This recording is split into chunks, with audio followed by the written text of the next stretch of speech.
All right, guys, welcome back to the Everything College Football Podcast. Today, me and Nick here, we're doing our preview and prediction for the 2025 USC Trojans. Looking at this coaching staff, Lincoln Riley, 26-14 mark through 3 seasons. Luke Heward, second year on staff, first in the role as offensive coordinator. Deanton Lynn, second year in the role of defensive play caller. Pretty good offseason, 13th in high school recruiting, 18th in the portal, and right now they currently hold the top-ranked recruiting class for the class of 26. So a lot of momentum building on that trail. Last year they went 7-6, but Nick, we both know that's never even indicative of how good this team was. 5 losses by 1 score. And of course, we're going to go ahead and start with the offense. So on the stat sheet, wasn't all that great compared to what we're typically used to seeing from a USC offense. But at the end of the day, it was still respectable. 30 points per game. They were able to generate plenty of yards through the air. Had a 1,000-yard rusher. And the thing about USC is they were able to put 500-plus yards on the two teams that were in the Orange Bowl, Nick, in that semifinal. So this offense still did a lot of damage at times. There's just a lot of inconsistency, especially from the quarterback position. Miller Moss played good, not good enough, though, and that leads to him being outed. His lack of mobility is a big problem as well. Inconsistent decision-making allowed Jaden Maeva to get the nod for the Trojans, and he's going to go into 2025 as the starter. This is a guy 2 years ago was a starter for UNLV, was able to put up some really respectable numbers. The thing about Maeva is, despite the size, he has good mobility, can make plays, maneuver in the pocket, has a strong arm, can rip it down the middle or throw a quick game with good velocity, shows nice touch to get over defenders in zone, shows such good accuracy on slant routes, had some poor turnovers late in the year, underthrown ball on a pick six versus Notre Dame against Texas A&M. He just launched one into coverage. So there's some things to clean up, but for the most part showed some really good QB play over the final month of the season. Of course, they landed a 5-star Hassan Longstreet. It's going to be in contention with him if he indeed struggles a little bit, Nick. But I think Maeva was probably the missing piece last year just because the O-line was so poor and his mobility was such a beneficial part for this offense. Sky high is the limit, as is any quarterback in a Lincoln Riley offense. I thought it was quite harsh how they moved on from Miller Moss. I thought he was playing good football, but obviously it wasn't good enough for USC's standards. And when you have a great quarterback waiting in the wings like Maeva, you're going to make that move. You're going to pull the trigger. So I get it. He now comes in with a fresh slate, full off season of work as QB1. I think he's going to have a really good season. I think this kid has a ton of untapped potential and can really elevate. 1,200 yards passing, 11 touchdowns, 6% comp rate during his 7 games, as well as 6 interceptions. Certainly have to cut down on the turnovers, but I think he can find a way to work on that. Also, you mentioned his legs there. The mobility with him is certainly positive attribute for rushing touchdowns last year for him as well. So he'll certainly find a way to be involved in the rushing attack. I think he's got really good arm and got really good field vision. The legs are really solid on him. The offensive line still worries me, and we'll talk about that in a little bit, but I think he'll be able to improvise and create a little bit better than Miller Moss was and add a little more capability to his offense to kind of develop it and build around it here. I'm excited to see what Maeva can do. I think he's going to be really solid for this team. A new era with him taking over fully. He'll get a full chance to really run this offense, see what he can do. I think it will work out quite well for this offense. He played very well in that second half against A&M, struggled bad in the first half, had some bad plays as well in that second half, but for the most part, he was able to lead a nice comeback from behind. And again, this offense was really humming at times throughout the year against tougher competition. So I think inserting him full-time, like you said, a nice off-season of work should be beneficial for him. Let's look at the run game, because Woody Marks, he came over from Mississippi State. He was tremendous, over 1,100 yards rushing between the tackles. He was just a phenom when it comes to his physicality. Now he gets replaced. You got a look at some of these guys in the bowl game. Brian Jackson's one of them. Showcased nice, hard running. He's 6 foot 230. Kept his legs moving, generated lots of yards after contact. They picked up 2 portal ads from this room, and Eli Sanders from New Mexico State was, New Mexico that is. He was explosive, showed good speed, got upfield with great acceleration. Plays above his size. He's only 194, but has good elusiveness. Wayman Jordan, a good ad from JUCO, top-ranked running back in the portal class. From the JUCO ratings, 1,600 yards, 20 touchdowns last year. Shows patience and power. We'll see what his role is. Should have an impact in this running back room. They also got a 3-star true freshman, Riley Wormley. Now, USC did lose 2 guys. Quentin Joyner, who I thought was going to be tremendous, and Amarian Peterson. He could have had a role as well. Do you think those are going to sting USC, or do you think Jackson and some of these transfers are coming to fill that void just fine? I think it will sting a little bit here. I was excited for that running back room coming to this year. They lost some talented pieces. They did add Sanders and Jordan, who I think could be solid for this team, but I'm a bit concerned about that lost production. Jackson returns, and he was really solid in the bowl game, 66 yards and a touchdown, 4.1 yards per attempt for him. Also at 71 yards rushing against Notre Dame in late November. So I think he'll be really solid, 6 foot, about 230. So he can certainly take a hit or two. I think he'll be really solid for this offense. Eli Sanders was really good at New Mexico last year, over 1,000 yards, 7.2 yards per attempt, and 9 touchdowns. He had some really big days. He had 200 yards against Wyoming. The last 4 games of the season, he had over 100 yards in all 4 of those games. 173 and 2 scores against San Diego State, 2 scores against Wyoming, 108 against Washington State, and a touchdown at 121 against Hawaii. So he was very consistent in the tail half of the season. Also had 72 yards against Auburn early in the year, so he was productive against some of the tougher opponents on the New Mexico schedule. I think he'll be really solid here. JUCO ads, always a gamble, but Jordan maybe could be solid for them, 5'9", 210. He's got decent speed, I've heard, so maybe not a bad ad. Lincoln Riley might have found a diamond in the rough there. This running back room, I think they made solid ads here. I still worry about it a little bit because they do lose a lot of production from last year, obviously losing Woody Marks, who was really good for this team. And the offensive line is still a question mark. Again, we'll get there. I keep getting ahead of myself, but I do think there are some solid pieces in this running back room. And I move to the pass-catching group. USC has 2 guys that might go first round, in the upcoming draft in 2026. We'll start with Makai Lemon, dynamic slot wide receiver of great run after catch and speed, where he just runs by people. He was lethal in the return game as well on special teams. Nice downfield catch radius, makes plays down the seam frequently. Only had 1 drop all year. Jacoby Lane, on the other hand, really emerged as a top-tier target. Great blend of size, speed, and aggression. He was a touchdown machine. Showcased great focus when hauling in tough catches downfield. Good ball tracking ability. Nearly all his scores were tough contested catches, matter of fact. He does have very limited yards after catch. All season long, he really struggled in that area. Had plenty of duds throughout the year as well, so he wasn't very consistent. He has a well-defined role now as wide receiver 1, Nick. Lane is going to be tremendous. I love what he has there. And a lot of people are talking about Zachariah Branch as a big loss for USC. People don't realize that Makai Lemon overtook his role as a guy who could be a playmaking pass catcher and on special teams. So the loss of Branch is not a major one at all, Nick, coming from a USC fan and the fans amongst us. The Trojan faithful are not bothered one bit by Branch. All it is a recruiting ranking. He didn't develop one bit. Lemon, this guy's elite. He's going to go first round, much better than Branch. Yeah, I think this is 2 really solid wide receivers to start with here with Lane and Lemon. I'll touch on Lemon first. He's your top returning pass catcher, 765, receiver him 14.7 and 3 scores, about 63 yards per game for him. He'll get a lot of targets this year. I think he's going to be a really solid player at that wide receiver Y position. He'll probably play a little bit in the slot as well. They'll move him around. He'll be phenomenal this year. I think Lemon is a really good high value asset for this team. Jacoby Lane was really good for this team in the red zone, right? 12 receiving touchdowns for him last year, a really impressive number, 525 and 12.2 yards per grab for him. Definitely had some lower days where he didn't have great days, definitely some off days, some weaker performances, but overall, he's a really talented wide receiver at that Z position. He's really fast, got great hands, good high football IQ, really good contested catch, which I think they'll try to utilize that a lot, throw a lot of jump balls to him this year. This is a phenomenal 1-2 punch, one of the best in the nation, and I think when you have a young quarterback having 2 reliable wide receivers to start with, 2 juniors that have been around the program for a while, it's a really good thing to see if you're a USC fan. Now the rest of the group might be a little bit more of a concern. I think Xavier Jordan is expected to be the biggest breakout of the bunch. Top 150 recruit in last year's class. A very skillful player with good ball tracking, despite only being 170 pounds. Prince Strawn, he's 6'5", 211 on the other hand, but didn't produce a whole lot with Boise State last year. But he was a starter, played lots of snaps. Jay Fair only played a tad bit throughout the 24 season. They have 2 incoming 4-stars and a 3-star in this freshman class to round out the depth. Blake McCree at tight end has been a respectable contributor. Really struggled after coming back from a tough injury across the later half of the season, though. And they're not as deep in years past. But again, you have 2 potential first-round picks at the forefront. I think the staff's clearly happy with what they have. Not to hit the portal heavy at pass catcher. I think the loss of Deuce Robinson, they might feel that one a little bit more, Nick, because I thought that was an immensely talented player. His transfer is going to hurt a lot more than Branch's. What do you make of this depth?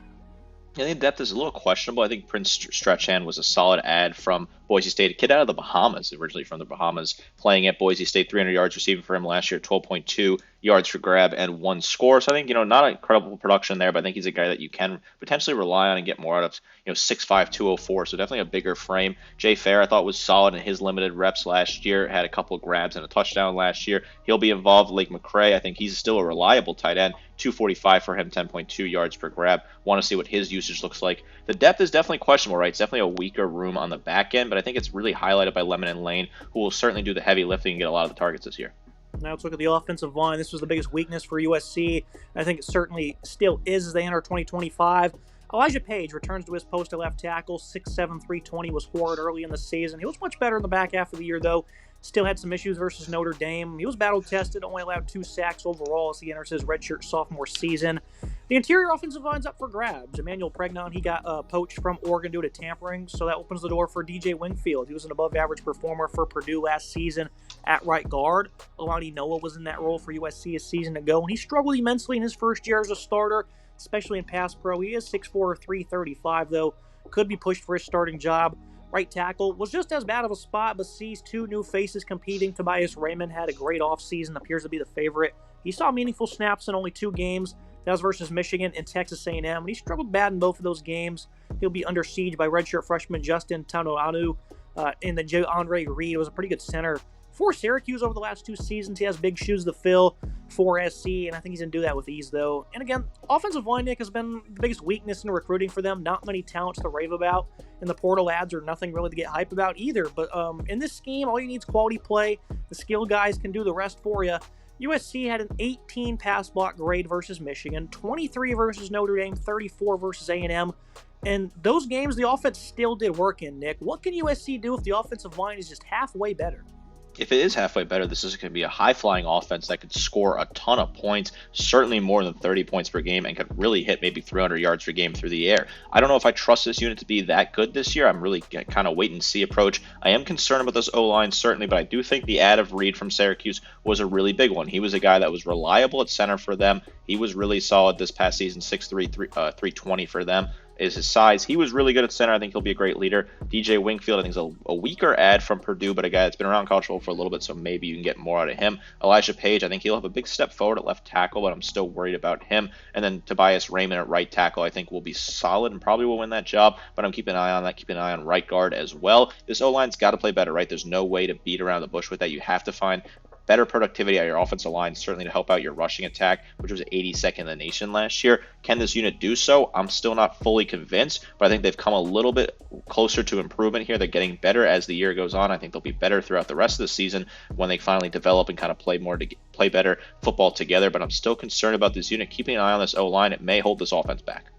Look at the offensive verdict. The Trojans' offense will never lack under Riley, but it certainly won't get the respect it deserves heading into 2025. But I think they're stoked with what they have here. Maeva has eye upside. Showcased that late in the year from wide receiver group that, like you said, has one of the best 1-2 punches in the country. The offensive line is concerning, but I'd expect them to improve. And despite no standout in the running back room, there should be ample playmaking. Good unit, plenty of ceiling. A- here, Nick. That offensive line can really ascend. They'll be sitting on an A+. Yeah, I think that's certainly achievable to get this team to an A+ offense. The O-line plays up to a strong level here. I think Maeva will be a phenomenal quarterback. You plug him in. I trust Lincoln Riley to develop quarterbacks. I think there'll be no issues there. I think Sanders could be really good as a back out of the portal. I'm trusting him to take over this workload from Woody Marks and be really solid for this team. That 1-2 punch of Lemon and Lane is phenomenal. They'll be really good here. The depth is a little bit questionable. I think Lake McRae will see a more increased role at tight end, particularly in the red zone this year, and will be solid. I'm worried about the O-line. Certainly, I want to keep an eye on that, but I think the Reed ad from Syracuse is a really good one. I think Tobias Raymond and Elijah Page will be solid at the tackle positions here. Lincoln Riley is a great offensive coach, so I trust this offense to put points on the board. How many points are they going to put up, though? That depends on the O-line play. If it's above average and really solid, they could push 35, 36, 37 points per game. If they play like they did last year, they'll be around 30 points per game again. Now we're going to move to the defensive side of the ball. This was a much improved defense in year 1 under Deonton Lynn compared to the first couple seasons in Riley, where it was amongst the nation's worst. Added 7 guys in the portal. Returned 3 starters, technically 5 if you consider Anthony Lucas and Eric Gentry, who got hurt early in the year. So we're going to go ahead and basically call it 5 returning starters, starting with Anthony Lucas. He showcased some good improvements versus the run. He was a sound tackler, was generating good pass rush early in the year before going down with an injury. Braylon Shelby, considered to have the most upside of the edge group, wasn't over the moon impressive in his first year as a starter. Considered an athletic freak as the next high-ranked 4-star recruit. Cameron Fountain was pretty impressive in his 250 snaps. Had only 1 missed tackle, helped create some negative plays late in the year on a frequent occasion. Jakeem Stewart, top-ranked defensive ad in their 2025 high school class. Plenty of size as a 290-pound edge. Good straight-line pop and speed. He's a great raw, physical specimen. Does have versatility, can play on the interior defensive line. So I think the pass rush has some really good players. Depth is certainly, up for grabs. Interior defensive line headlined by some massive portal additions in terms of size. Keyshawn Silver, 6'4", 336, was a good rotational piece for Kentucky. was never really, outstanding versus the run, but was good tackler in the hole. Jamal Jarrett comes over from Georgia, 6'5", 350. Never really saw the field for the Bulldogs in 2 years. He's a player that's considered to have great length, stack, and shed ability. He was once considered the next Jordan Davis for them, Nick, but he had some injuries and overall just didn't pan out for him. Devin Tompkins played 400 snaps as a starting D tackle. Didn't bring that much to the table in the run defense department, though. He enters his 3rd season in the program. Kobe Pepe at 315 pounds was solid versus the run. He'll be key in the rotation. Pretty solid group here. This unit should boom in year 2 under Lynn, Nick, as they've been reporting big gains in the weight room this offseason as well. Lynn, of course, comes from a background with the Ravens. In his 1 year of UCLA, he took some pretty raw prospects for UCLA, and they were phenomenal against the run and up front, Nick. So I think Lynn's going to do wonders with what they have.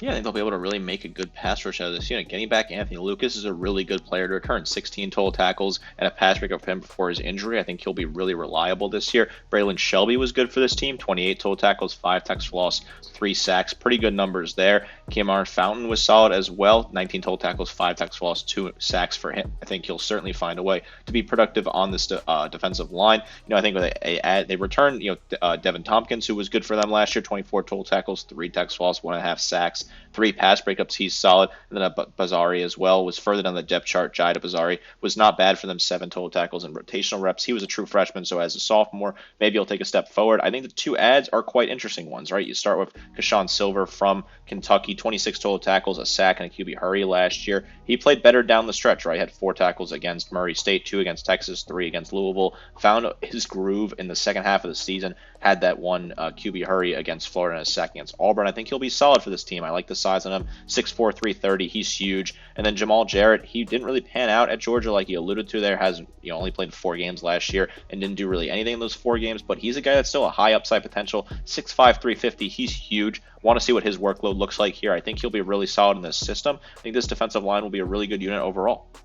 Yeah, I think Stewart's going to be one of those breakout true freshmen for you with his versatility. Move to the middle of the defense. The linebacker might be the weakest spot for USC. Eric Gentry, though, he was elite in 4 games before missing the rest of the year with a concussion.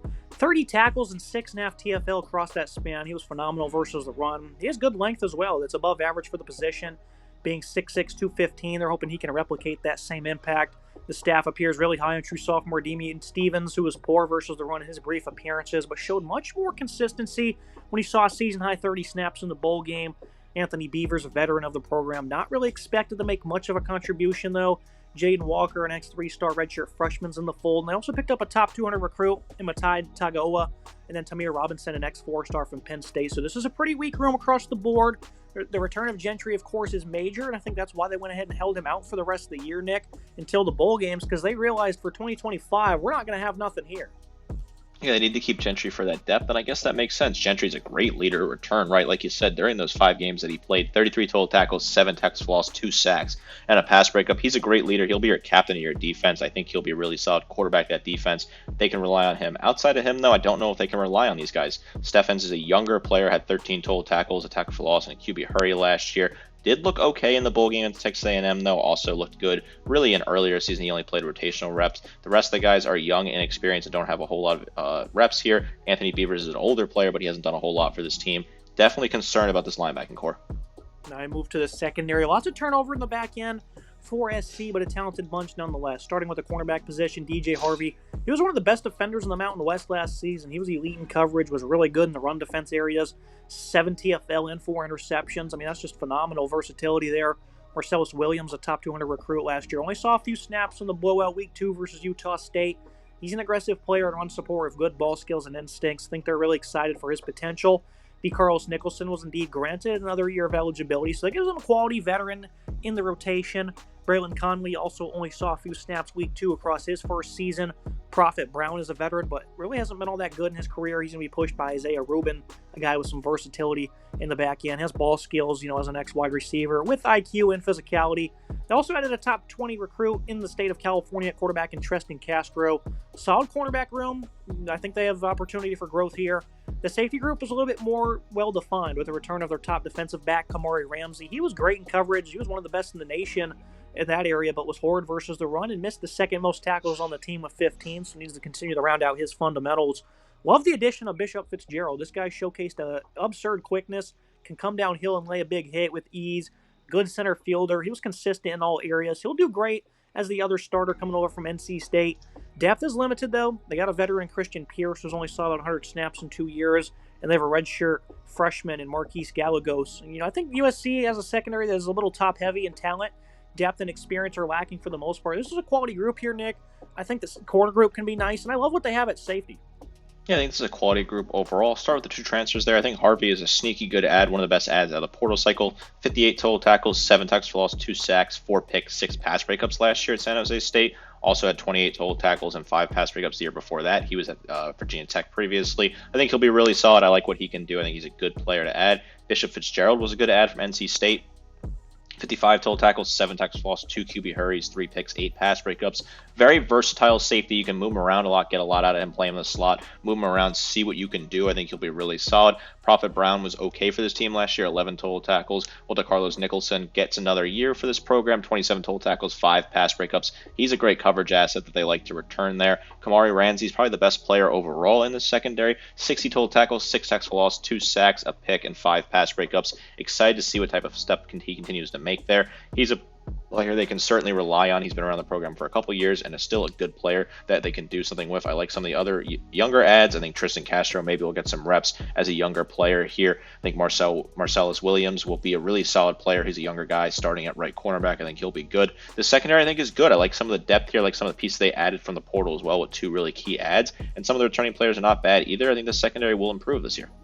I look at the defensive verdict. The Trojans' D finally showed signs of competence last year, and I think they'll continue the march forward in all areas despite some glaring issues. Lynn, in 1 year at UCLA, took a similar D-line that had size and talent off the edge and made them one of the best units at CFB. And I think you could see that type of progression from SC this year, especially up front. While the secondary has some good playmakers, health will be key for them in the back end. Linebacking group was quite weak, but I think Gentry's capable of competing for all conference honors, and obviously that's a big stress reliever there. I'm going to go with a B here, Nick. This defense still had some issues last year. Again, it showed signs of competence, but at times it was sluggish. They gave up like 3 runs of 50-plus yards against Michigan that costed them that game. Against Penn State, they could not get off the field on 4th down. That was a big problem and something I haven't mentioned at this point yet, Nick. If they had a 4th down defense, they could have been so good because they allowed 8 of 17 conversions, and that doesn't include the touchdowns or scores they gave up on 4th down. That was a big area for them. Situational awareness has to improve tremendously. I'm going to sit at a B for right now, but this was a competitive defense last year from what we saw in the first couple years under Riley, and I'm hopeful they're going to look a lot better.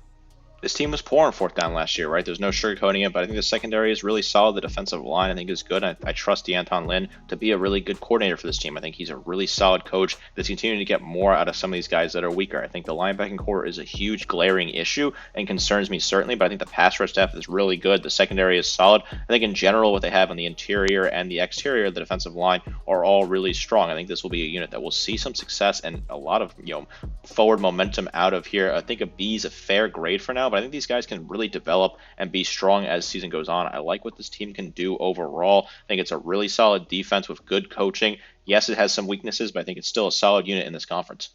I can't recall if I just read off the 4th down numbers or not, but if I did, they were inaccurate because they ended up giving up 20 4th down conversions, Nick. 3 against Michigan, 2 against Minnesota, 2 against Penn State, 3 against Maryland, 3 more against Notre Dame. Those are games they all lost, Nick. If they could get off the field, man, they could certainly did something special. That just has to be a significant focal point.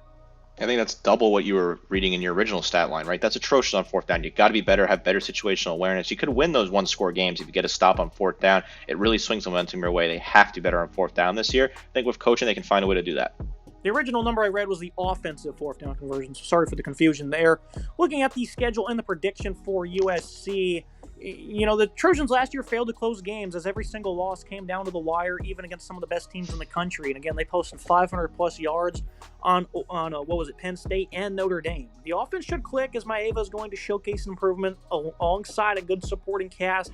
And on the other side, they're going to have an improved defense in terms of overall roster talent, though. It's hard to think this team can compete for the Big Ten crown, but the offensive scheming is so tough to defend matched with a defense that only needs to really be above average, makes them compelling. High ceiling with a schedule that faces plenty of tests, one that I think is more than manageable. Note, Nick, as a USC fan, no prediction from me. I'm excited for this team. I think there's some tough tests in Illinois and Michigan. You have them at 8-4 with a loss to Oregon, Nebraska, and Notre Dame, all tough road games. They never seem to win in South Bend, so that's kind of a penciled-in loss. But the other ones, Nick, those are all winnable games for USC. So I think there can be a lot accomplished here, but the situational awareness from this coaching staff might dictate it all at the end of the day. This is still a really good team. I'm really high on this team. I'm going to go with 8-4 for now, but I could certainly see them winning 9-10 games. I think the schedule really kind of builds itself nicely for that. No pick from Dalton, so I'll do the heavy lifting here. My record's 8-4, and I'll give you a quick rundown on why. I think the non-conference is pretty light. I think they will be able to beat, Missouri State in the week 1, and then Georgia Southern, a program you and I both admire. That's a very interesting game there. I think they win that matchup as well. At Purdue is certainly a gimme, and then you're hosting Michigan State, another one that's pretty easy to kind of figure out. The final non-conference game is at Notre Dame, the rivalry. Obviously a very interesting rivalry. I hope that rivalry stays, and there's been some rumors recently that maybe USC wants to get out of it, but the USC boosters, they don't want the team to get out of it because they love the rivalry. Tough to win in South Bend. I don't think they're going to be able to do that this year. That's just a really tough matchup here. At Illinois is one I'm certainly keeping an eye on the 27th. They could certainly find a way to win that game. I think that's a game that's tough, because Illinois has a lot riding on this game. They're a team that people think can make a run at the playoffs. They got to get big wins here, but don't be surprised if USC wins that game. I think they handle Michigan, Northwestern, Iowa, and UCLA with rather ease here. I do think Nebraska has a really good chance to win that game by a solid amount there. It's tough to play on the road when that environment is at its full strength, which I think it will be this year. And then Oregon is a really talented team that will be hunting for a playoff spot, so I think they'll win that game. But I could see them picking off potentially Illinois, Nebraska, or Oregon if things go their way and they're better on fourth down. They have better situational awareness, and Maeva elevates a little bit more than I think he can right now. This team is really solid. I trust the coach. I think Lynn's a phenomenal defensive coordinator. We saw that last year with the improvement immediately. I think Lincoln Riley is a phenomenal head coach. I think he's still doing a lot of great things on the recruiting trail, obviously. So people are buying in here. He's got the pieces to the puzzle. Can he finally put the puzzle together? I'm not so sure this year, but I think good things are coming for USC in the future. I'm very excited to watch this team. I will be tuning in on a lot of these games, keeping an eye on this team and seeing what they do. Very excited for the future of this program indeed. That's going to be it for today's episode. Make sure you guys like, comment, subscribe. See you next time.